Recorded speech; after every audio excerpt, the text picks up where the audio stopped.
সেনাবাহিনীর প্রতি আমাদের পূর্ণ আস্থা আছে বললেন হাসানাত আব্দুল্লাহ। সেনাবাহিনী সবসময় জুলাই আন্দোলনে আহতদের পাশে থাকবে বললেন সেনাপ্রধান ওয়াকারুজ্জামান। হাসানাতের সঙ্গে সার্জিসের দ্বিমত, সেনানিবাসে বৈঠক নিয়ে দিলেন নতুন তথ্য। হাসানাত বা সার্জিস একজন মিথ্যা বলছেন বললেন হান্নান মাসুদ। রাজনৈতিক দলের নেতাদের উদ্দেশ্যে তারেক রহমান বলেছেন, জনগণের প্রত্যাশা পূরণে আসুন আলোচনা শুরু করি। আসসালামু আলাইকুম দর্শক, আমাদের হাতে থাকা সর্বশেষ সংবাদে আপনাদের স্বাগত। এতক্ষণ শুনছিলেন সংবাদ শিরোনাম, এবারে থাকছে বিস্তারিত। সেনাবাহিনীর প্রতি আমাদের পূর্ণ আস্থা আছে বললেন হাসানাত আব্দুল্লাহ।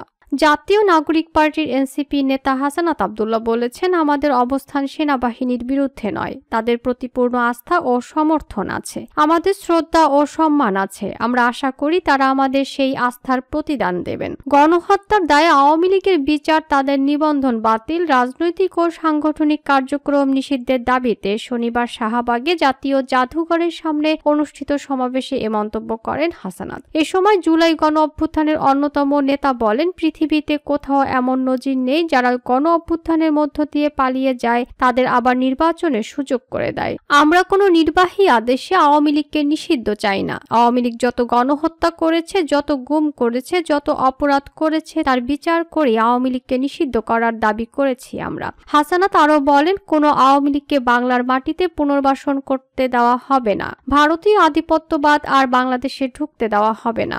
আমরা কোনো ইনস্টিটিউশনের বিপক্ষে নই, বরং আওয়ামী লীগ যেসব ইনস্টিটিউশন ধ্বংস করেছে আমরা সেগুলো পুনর্গঠনের পক্ষে।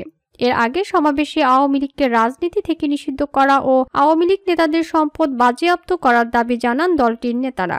সমাবেশে এনসিপির কেন্দ্রীয় ও ঢাকা মহানগরীর নেতাকর্মীরা সমাবেশে উপস্থিত ছিলেন। সমাবেশে দলের যুগ্ম সদস্য সচিব আকরাম হোসেন বলেন, শেখ হাসিনা যেভাবে পালিয়ে গেছে বিশ্বের কোনো দেশের প্রধানমন্ত্রী এভাবে পালিয়ে যায়নি। সেনাবাহিনীর একটি অংশ আওয়ামী লীগকে সেফ এক্সিট দিয়েছে। আকরাম হোসেন আরও বলেন, সচিবালয়ে বড় বড় কর্মকর্তারা আওয়ামী লীগের নেতাকর্মীদের বাসায় রেখেছে, আশ্রয় দিয়েছে। এখনো খুঁজলে অনেকের বাসায় আওয়ামী লীগের নেতাদের পাওয়া যাবে। আওয়ামী লীগের নেতাদের সম্পদ বাজেয়াপ্ত করে জুলাই অভ্যুত্থানের আহতদের মাঝে বন্টন করতে হবে। যে দল আগামী দিনে আওয়ামী লীগকে নির্বাচনে আনতে চাইবে, ছাত্র জনতা তাদের প্রতিহত করবে। সেনাবাহিনী সবসময় জুলাই আন্দোলনে আহতদের পাশে থাকবে বললেন সেনাপ্রধান ওয়াকারুজ্জামান। বাংলাদেশ সেনাবাহিনী সবসময় জুলাই আন্দোলনে আহতদের পাশে থাকবে বলে জানিয়েছেন সেনাপ্রধান জেনারেল ওয়াকারুজ্জামান। তিনি জুলাই আন্দোলনে আহতদের মনোবল না হারানোর পরামর্শ দেন। সেনাবাহিনীর পক্ষ থেকে এখন পর্যন্ত 4200 জন জুলাই আহতকে চিকিৎসা দেওয়া হয়েছে বলে জানিয়েছেন সেনাপ্রধান। এই সহায়তা কার্যক্রম এখনো চলমান আছে বলে জানিয়েছেন তিনি। সেনাপ্রধান ওয়াকারুজ্জামান বলেন, আহতদের আর্থিক সহায়তা দিতে কাজ করছে সেনাবাহিনী, পাশাপাশি ব্যবসায়ী ও বিভিন্ন প্রতিষ্ঠান আহতদের সহায়তায় এগিয়ে এসেছে। জুলাই আন্দোলনে আহতদের উদ্দেশ্যে তিনি বলেন, আপনারা জাতির কৃতি সন্তান, আমরা আপনাদের পাশে আছি সব সময়, আপনারা মনোবল হারাবেন না। নিশ্চয়তা দেওয়া হচ্ছে আহতদের পাশে থাকবে সেনাবাহিনী, তাদের পুনর্বাসনে সহযোগিতা করা হবে। হাসানাতের সঙ্গে সার্জিসের দ্বিমত, সেনানিবাসে বৈঠক নিয়ে দিলেন নতুন তথ্য। গত 11 মার্চ সেনাপ্রধানের সঙ্গে সাক্ষাতের সময় কি ঘটেছিল জানিয়েছেন জাতীয় নাগরিক পার্টির উত্তরাঞ্চলের মুখ্য সংগঠক সার্জিস আলম। তিনি দলের আরেক সংগঠন হাসানাত আব্দুল্লাহর বক্তব্যের কিছু অংশে দ্বিমত পোষণ করেছেন। এছাড়া ওই বৈঠকের কথাগুলো যেভাবে ফেসবুকে স্ট্যাটাসের মাধ্যমে জনসম্মুখে এসেছে, এই প্রক্রিয়াটি সমীচীন হয়নি বলে মনে করেন সার্জিস আলম। আজ রবিবার দুপুর 12টা 12 নিজের ভেরিফাইড ফেসবুক পেজে এক দীর্ঘ পোস্টে 11 মার্চের বৈঠকের বিষয়টি তুলে ধরেন সার্জিস আলম। তিনি জানান, ওই দিন সেনানিবাসে তাদের ডেকে নিয়ে যাওয়া হয়নি, তারা নিজেরাই যোগাযোগ করে গিয়েছিলেন। তাদের সঙ্গে এনসিপি আরও একজন নেতার ওই বৈঠকে যাওয়ার কথা ছিল, ব্যক্তিগত সমস্যার কারণে যেতে পারেননি। তবে ওই ব্যক্তির নাম প্রকাশ করেননি সার্জিস।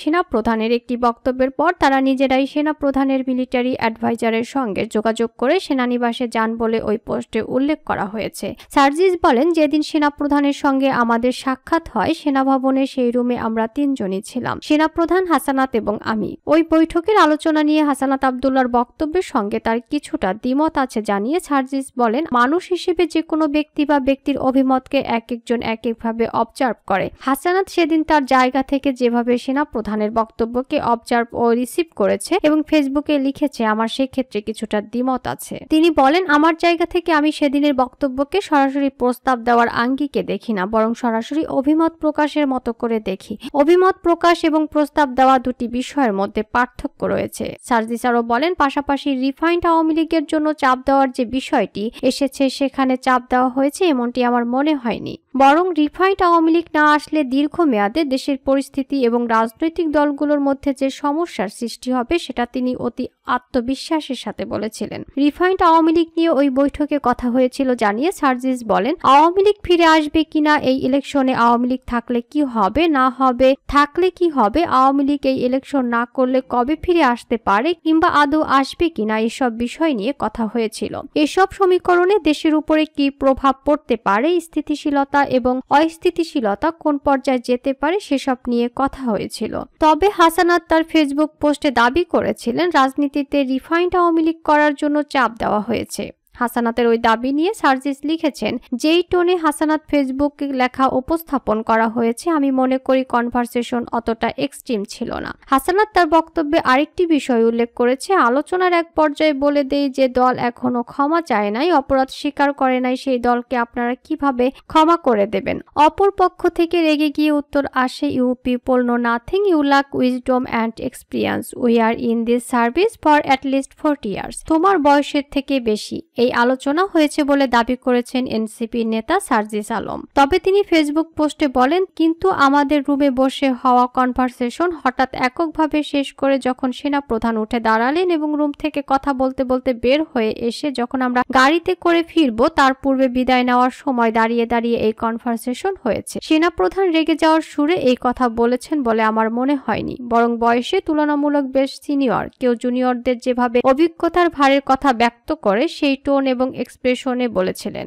এই পোস্টে সেনাবাহিনীর সঙ্গে এনসিপি অন্য রাজনৈতিক দল কিংবা জনগণকে মুখোমুখি দাঁড় করানোর কখনো প্রাসঙ্গিক নয় বলে মন্তব্য করেছেন সার্জিস আলম। সেনানিবাসে একান্ত বৈঠকের কথা ফেসবুকে প্রতিক্রিয়া হিসেবে আসা ঠিক হয়নি বলে মন্তব্য করে সার্জিস আলম বলেন, আমি আমার ব্যক্তিগত জায়গা থেকে একটি অভিমত প্রকাশ করতে চাই। আমি ভুল হতে পারি, কিন্তু এই মুহূর্তে আমার এটি সঠিক মনে হচ্ছে। অন্তর্বর্তীকালীন সরকারের সময় দেশের সার্বিক পরিস্থিতি নিয়ে বাংলাদেশ সেনাবাহিনীর সঙ্গে অন্যান্য রাজনৈতিক দলগুলোর কেউ না কেউ যোগাযোগ রক্ষা করে, সেই প্রাইভেসি তারা বজায় রাখে। আমাদের সঙ্গে সেনাপ্রধানের যে বিষয়গুলো নিয়ে কথা হয়েছে সেগুলোর সঙ্গে আমাদের সরাসরি দ্বিমত থাকলেও আমরা সেগুলো নিয়ে আমাদের দলের ফোরামে বিস্তারিত আলোচনা করতে পারতাম, সিদ্ধান্ত নিতে পারতাম, সে অনুযায়ী কর্মসূচি বাস্তবায়ন করতে পারতাম, কিংবা অন্যান্য রাজনৈতিক দলগুলোর সঙ্গে আলোচনার মাধ্যমে ঐক্যবদ্ধ সিদ্ধান্ত গ্রহণ করে আওয়ামী লীগের যে কোনো ভাষণের বিরুদ্ধে এখনকার মতোই রাজপথে নামতে পারতাম।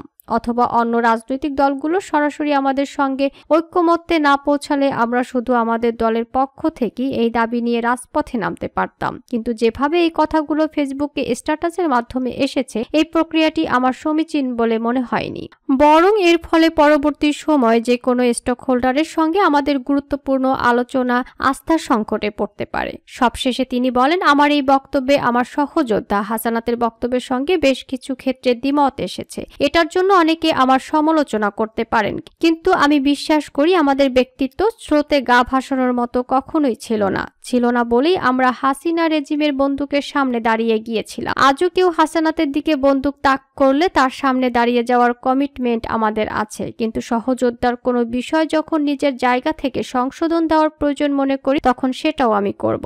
ওই পোস্টে আওয়ামী লীগের যে কোনো ভার্সনের বাংলাদেশের রাজনীতিতে আসার বিরুদ্ধে লড়াই অব্যাহত থাকবে বলেও ঘোষণা দিয়েছেন এনসিপির এই নেতা সার্জিস আলম। হাসানাত বা সার্জিস একজন মিথ্যা বললেন হান্নান মাসুদ।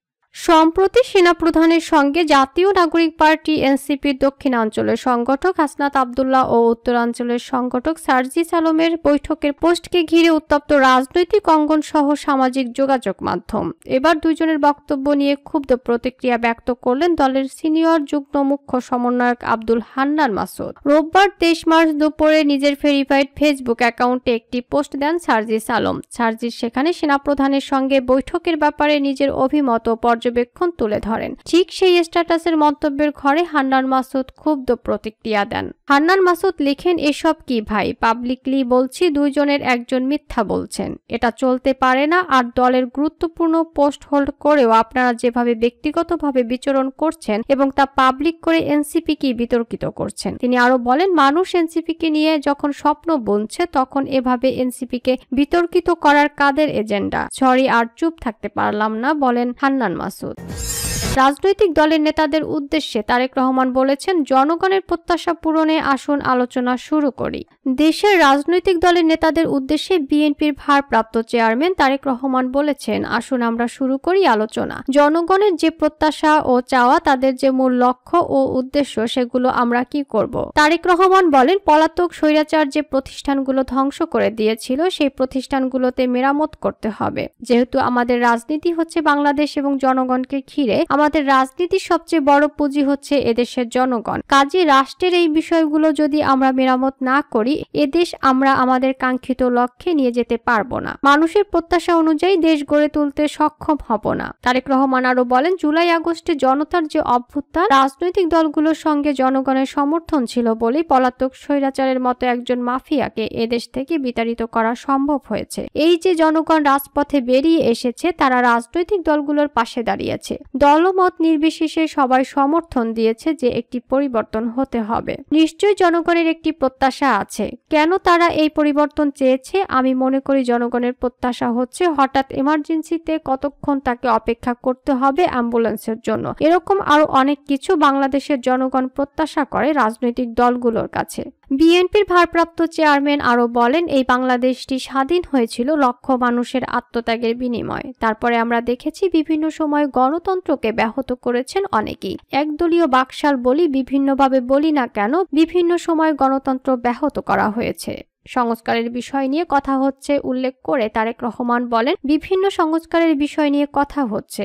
আজকে অনেক ব্যক্তি সংস্কার নিয়ে অনেক কিছু বলছেন, কিন্তু বাংলাদেশে যে সংস্কার প্রয়োজন কথাটি সবচেয়ে আগে সেদিন আমরা বলেছিলাম। আমরা সংস্কার নিয়ে কথা বলছি, কিন্তু দিন শেষে আমাদের রাজনীতির সবচেয়ে বড় পুঁজি যারা, তাদের ইস্যুগুলোকে নিয়ে আমাদের কি কথা বলা উচিত না? তাদের ইস্যুগুলোকে নিয়ে আমাদের কি চিন্তা ভাবনা করা উচিত না? অবশ্যই উচিত, কারণ এটি হচ্ছে আমাদের রাজনীতি।